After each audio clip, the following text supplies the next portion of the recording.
guys are ready in the back.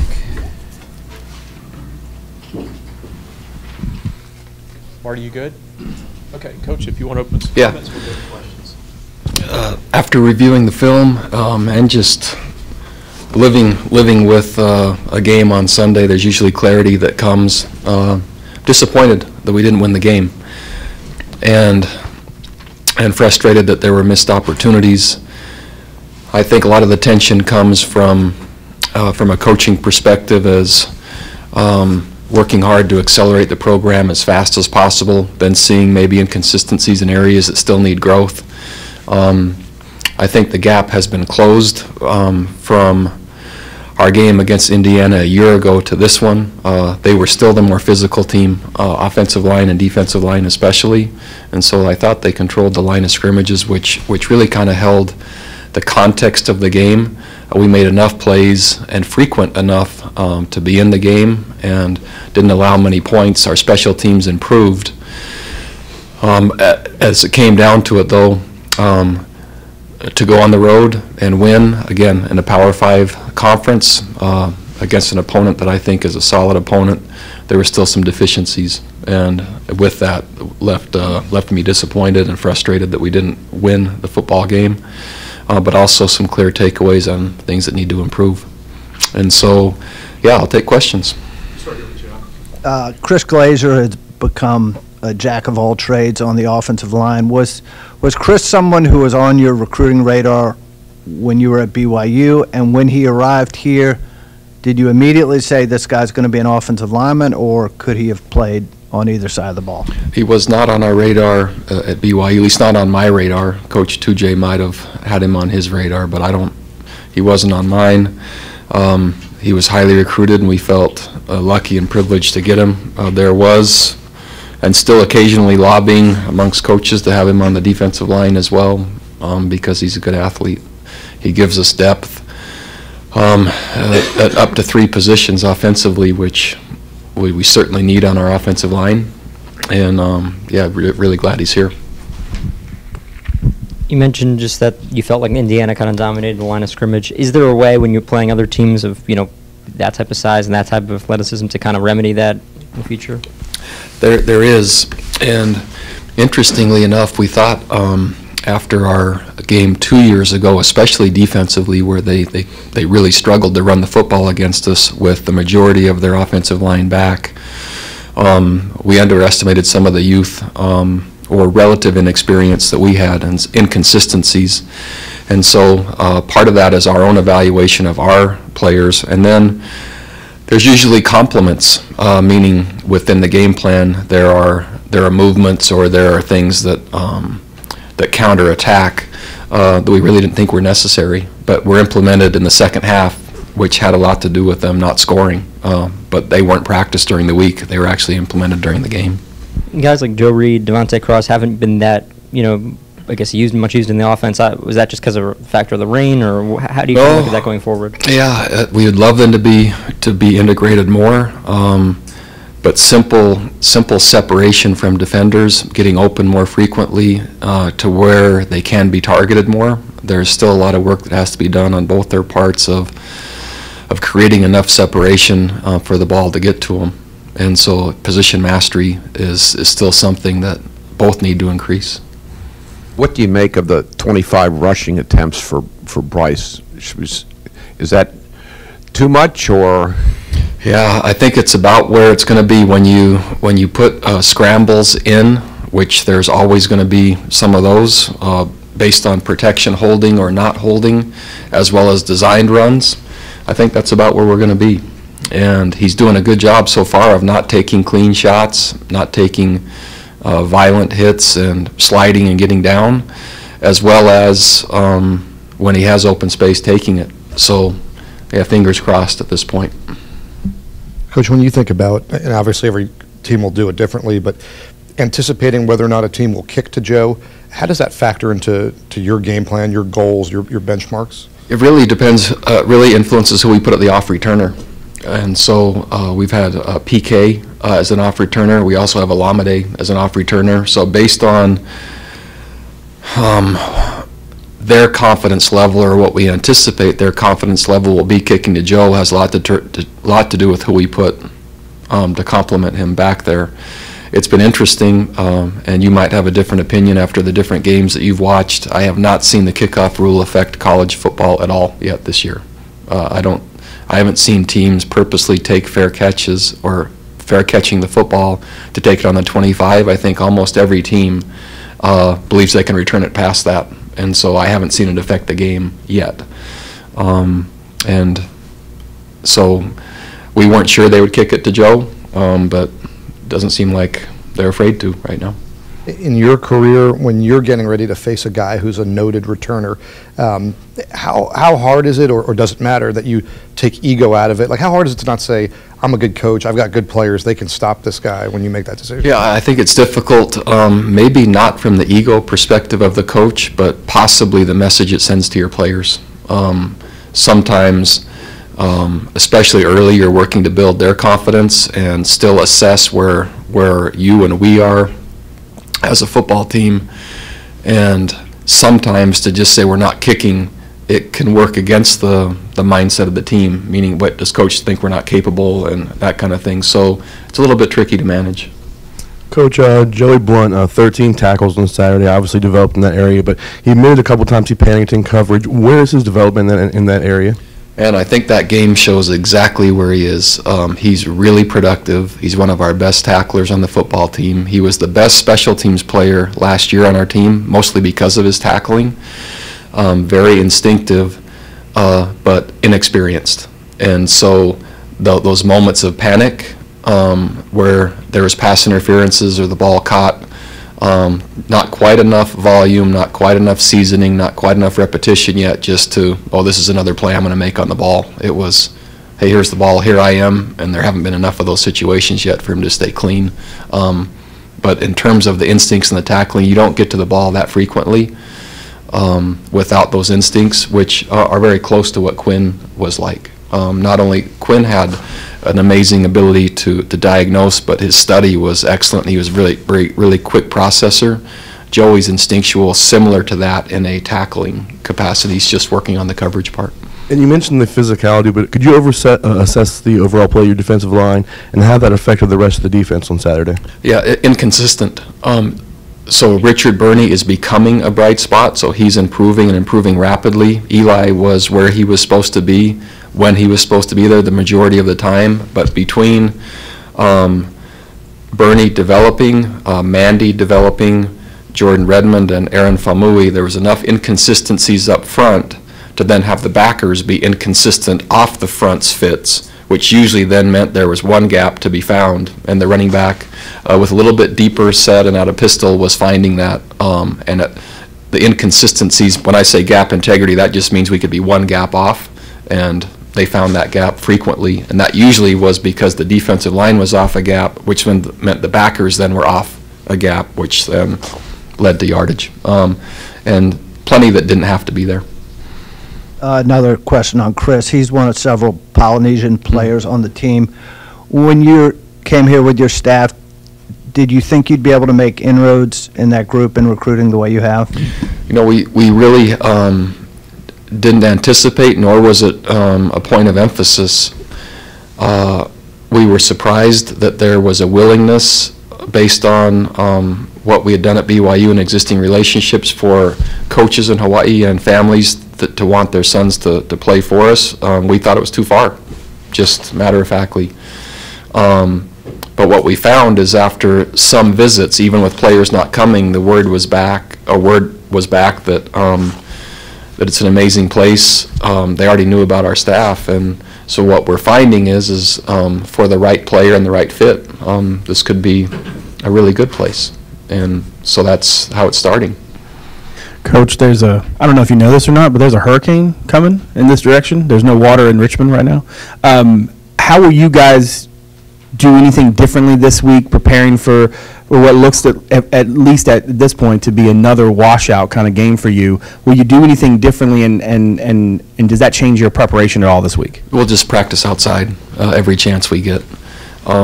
We've been doing that consistently offensively, so anytime there's inclement weather, Our defense practices inside and our offense practices outside for the ball handling, which I think it affects that side of the ball more. And man, we've already had a delay, and now it's just a kind of a torrential downpourish type of game, so that should help prepare us as well. You know, we've got 2 under our belt already, and not to make light of it nor the potential damage that can come. We'll just be outside in the elements again. Coach, you mentioned the inconsistency on the defensive line and some young guys there. Any update on Dylan and how his progress is going? Yeah, Dylan he's finished his acclimation practices.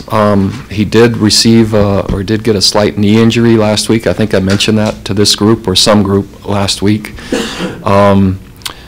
But he did finish practicing with us on Thursday, and so he'll be back at practice again, working hard this week, and we'll see what role he earns and if he's ready to possibly get game time. Do you have a number?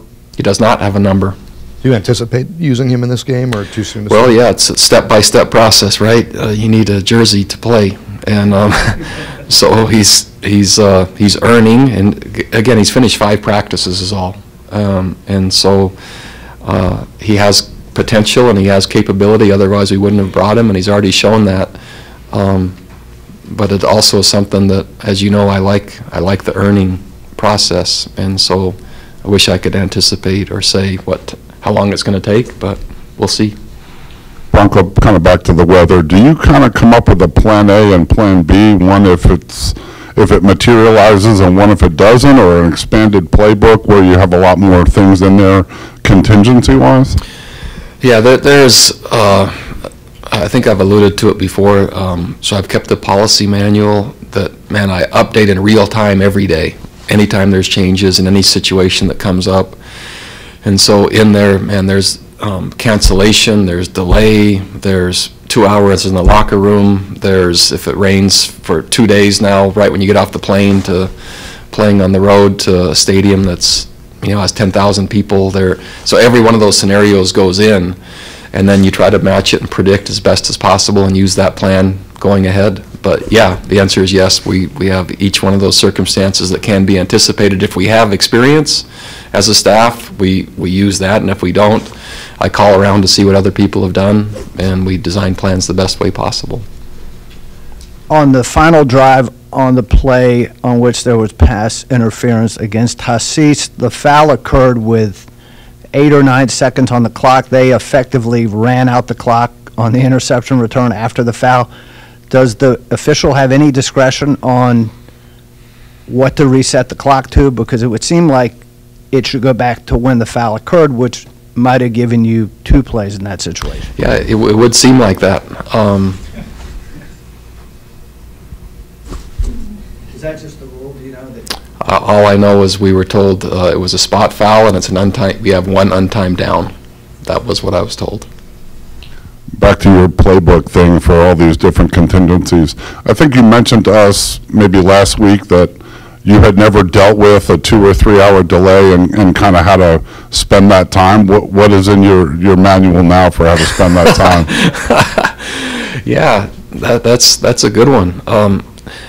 So the simple reference point is like you're at the hotel, where taking off your shoulder pads and taking off your gear, and then once we get the okay of what time frame might be, then starting that process all over again, as if we're now recreating, right, because there's oscillation within energy, and we work to manage that as best as possible, and we've learned there's triggers to that.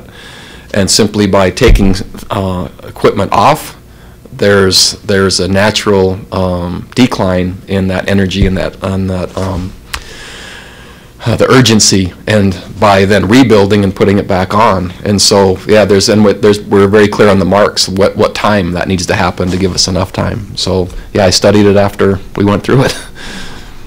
Coach, you going back to the defensive line, you're going to face another veteran offensive line this week in Ohio. What do you need to see differently from that group this week to have a success in that area? It's the exact thing as our team, consistency, and consistency with an assertive and confident mindset. And that comes through repetition and repetition and repetition. In fact, the research calls it mind-boggling, almost where you're numb. and we're certainly not there yet. And so we just need more and more and more and more of playing the game at the right level and the right precision to where it's consistent and holds consistently in the critical moments. And inconsistency was really our downfall. Again, not by points given or yielded, but simply by our opponent being able to hold on the ball and affect the clock. They played two quarterbacks in the opener, I guess one for a quarter and then benched him.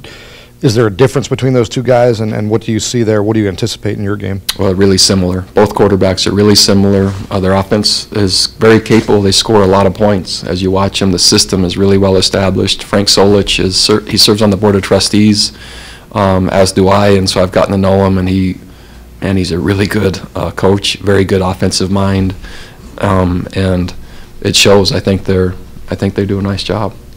Hit into my second question, which was how well do you know Frank? Have you coached against him at any point? I haven't, but we've served on the board for, well, he's been on the entire time that I've been on, and he usually sits, there's Cutcliffe and there's Fitzgerald, and he kind of usually sits one chair away, so we've been talking distance frequently. Bronco, just to follow up on, you were talking about developing consistency. Is that something that can be developed in practice, or does it have to come in games? And I would love to say that it can be developed in practice, which I think it can to a point until you play different opponents in different circumstances. There are missing pieces, and that there is the code to be cracked as a master coach, right? Any coach, I think, is working that to create practice at a level where the game looks like that. And we put a lot of emphasis on the possible running quarterback, and certainly didn't anticipate it to be maybe as rain-laden as it was, which meant just pretty much ground game with some 50-50 balls, which then, we would take every practice rep possible and shift it in that light if you kind of knew and predicted, but we need every rep we can get. And sometimes we're closer to the mark in preparing our team for the circumstances and the opponent than others. It's never gone exactly as I expected, but yes, practice can influence. I haven't yet found the complete gap closer in a practice format to where it looks the exact same in a game yet. When there is a play where you may or may not disagree, like at the end of the Indiana game, do you like reach out to the Big Ten or ACC, or what's kind of the process after that? The process, so we're able to, so Dennis Hennigan is the head of officials for the ACC, and there's a process where we're able to submit any plays that we think were either missed or if we have a play in question. So we target that play, we send it in, and then what they do is they make an assessment, and then he's usually really good in a timely way, gets back to us and says, yes, I agree with the play as called, or no, I don't agree, this is what would happen. And then the officials are then evaluated based on the volume of those calls that come in, so they keep track of what crew it was, what the calls were. So for instance, on a crew, if there's significant complaints maybe about pass interference and that reaches a certain level, then possibly that part of that crew gets marked down, or it could be offensive holding or whatever it is. Anyway, so that changes, and then there are significant changes in who the officials are per year based on their ratings within that process. And so we do that. Jason Beck heads that process up for us. So our offensive coaches and our defensive coaches target plays, as do I. We send them in, and then it never affects the outcome of the game, but sometimes it makes you feel better, especially if you win. Sometimes not so good if you lose and there was a critical play. And I'm not saying that play or what happened changed the game, and I'm not saying that. But there's never a reversal, right? There's just I agree or don't agree. Did they get back too bad? It won't happen probably till about Wednesday is usually what it takes. Coach, a little off the beaten path, but last week Bernie mentioned to me that the defense calls the offensive scout team the Mad Hatters. Any idea where that name came from? Yeah. So I have naming rights on that for this year.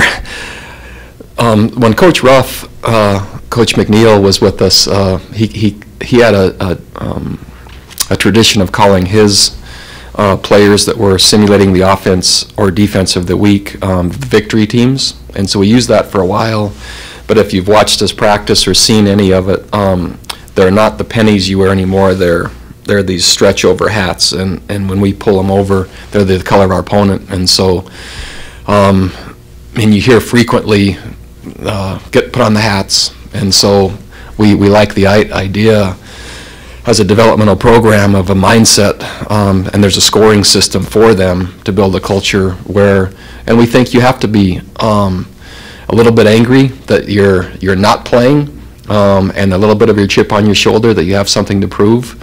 And so then that led to the Alice in Wonderland, and then there's a sticker that the scout team / victory team and now Mad Hatters get based on how their side performs. So for instance, if they're the offensive Mad Hatter group, the better the defensive performs, the more awards they get. So they're kind of tied to the preparation and output of their partner, who they're married to, so to speak. And is there an experience or a person from your past that kind of influenced the importance you put on that scout team group? Well, the way I frame it to my team and our team is, without going through that process, I think there's a fundamental step missed in their development. And most recruits and most young people, they want to come in and they want to play their first year. And most of us, right, it's kind of about us. When you're in that role, it's really about serving and helping your team, which I think is kind of a fundamental part of development. And so the way I've framed it and told my team is, I actually see it as a disadvantage for anyone that skips that step. And so the best players that I've coached have all gone through it. And I'm talking now about the quarterbacks, the running backs, the offensive linemen who over my head coaching career ended up becoming the most diligent and the best performers. I recognize them first in that role. And unfortunately, the ones that played earliest and most kind of ended up being a little bit entitled, and there was usually some set point later that had to happen to reground them. Because they didn't go through that process. Can you give me a couple examples of some of those guys who've gone through the process? Well, one of the first was a running back who was the all-time leading rusher for a while at BYU named Curtis Brown, and he was essential to that process. Max Hall was one of our quarterbacks there who was outstanding. Chuck Davis is currently on our team, and he was the Hatter of the Week this past week on the offensive side, and the defensive Hatter of the Week was Joe White, and did a really nice job in the secondary. So it's a big deal, and there's awards in our locker room for that, just like Special Teams Player of the Week, etc. Obviously, different circumstances on this past Saturday. Jordan Ellis, I think, I don't know that he got as many carries as he didn't get many carries early. Was it the weather, and how much would you like to get him the ball? He needs it more. It was one of the biggest differences in the game, and to me, one of the biggest differences in the outcome. Without establishing Jordan and having that presence of getting yards whenever we gave it to him, it put stress instantly on Bryce, which then moved to other positions, which made us less consistent. And so we need more touches and we need a bigger presence. Do you have an ideal number out there? I don't, but ideal yards. Anytime he's under 100, not enough. Coach, on your depth chart, R.J. Proctor's still not there, definitely played on Saturday. How close is he to 100%, and where do you see his place now going into game week? Yeah, Coach Tujay would be better to answer that. He did play kind of as a testing the waters, and but I can't speak enough in terms of knowing exactly where he graded and exactly how that came out, and I haven't talked to Kelly yet on how and if there was any re-injury to it yet, so I'll have to leave that one for Garrett. I know the weather probably was a factor on Saturday, but based on what he did in training camp, had you hoped that Tavares Kelly would have had a larger role in the offense to this point? Yeah, from what I saw in training camp, I would have expected more production through 2 games than what's happened so far. And so we're still looking for that and to find the right niche, the right touches, the right role, the right usage, because capability was shown in training camp, and so yeah, we still haven't dialed that in quite tight enough yet. Any other questions? Oh, here you go, Mike. I saw the story about you guys also using the mouth guards, the concussion-proof mouth guard. Do you know much about that? What can you share about that? just I care a lot about player safety, and I think over my career, and maybe this is normal for any head coach, maybe as a young assistant, and it was just kind of less concern for the individual and more driving the culture and just more and harder and better. And the impact now when I see someone with a concussion or an ACL or a labrum tear in the shoulder, it just over time it bothers me more, hurts me more, and is more lasting, and I don't like it.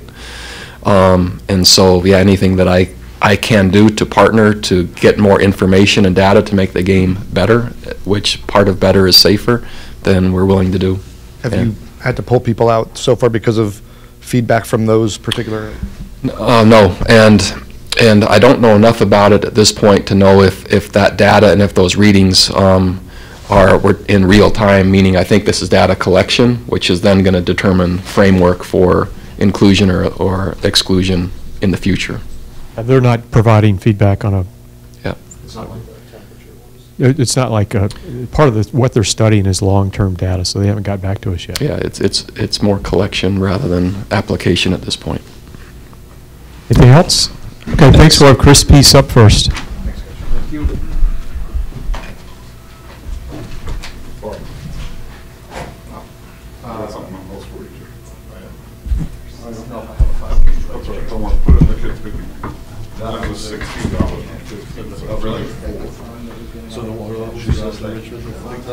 All I know is I was there yesterday and there's like no bottle of water.